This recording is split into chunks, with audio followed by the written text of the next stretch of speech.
Usajili wa Yanga watikisa kimataifa. Bana, ni moja kati ya taarifa njema sana kutokea ndani ya klabu ya soka ya Yanga. Na huu hapa ni usajili ambao Yanga Sports Club wanakwenda kukamilisha, na hivi basi wanahitaji kuweza kuanza msimu na kuweza kumaliza kwa moto ule ule kama waliomaliza kwa msimu uliopita.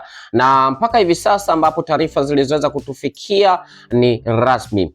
Bana, taarifa kutoka ndani ya klabu ya soka ya Yanga zinaeleza kuwa Yanga Sports Club mpaka hivi sasa tayari imeshakamilisha sajili za wachezaji takribani 4 wenye uwezo mkubwa sana. Wote hao ni kutokea nchi za nje, yani ligi za nje kabisa, na wachezaji hao wa kimataifa, ambapo mchezaji wa kwanza hapa anayefahamika kwa jina la Samba Kone, beki huyo kitasa wa kushoto kutokea pale nchini Ivory Coast, kitokea kwenye klabu ya Mouna FC, ambapo inaarifiwa kuwa Yanga Sports Club tayari umeshakamilisha dili la mchezaji huyo, na muda wote kuanzia hivi sasa mashabiki wa Yanga Sports Club, lakini pia wadau mbalimbali wajiandae kuweza kushuhudia usajili mkubwa unaokwenda kufanyika ndani ya Yanga Sports Club.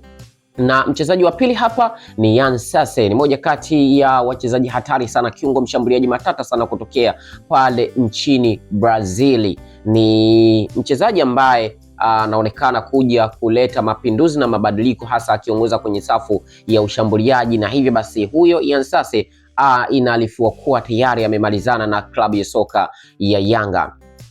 Lakini mchezaji wa tatu Maccabi Lepo kutokea pale nchini DRC Congo, winga kutoka kwenye klabu ya Kaizer Chiefs. Taarifa zinaeleza kuwa klabu ya soka ya Yanga tayari imeshakamilisha dili hilo. Mazungumzo ya pande zote mbili yamekwenda freshi, na muda wote kuanzia hivi sasa basi tutashuhudia mchezaji huyo Maccabi Lepo, ni moja kati ya wachezaji moto wa kuotea mbali, atatambulishwa ndani ya klabu ya soka ya Yanga. Na mchezaji wa mwisho hapa ni Guillermo Leoni Marin Pino, ni mchezaji kutokea pale nchini Venezuela.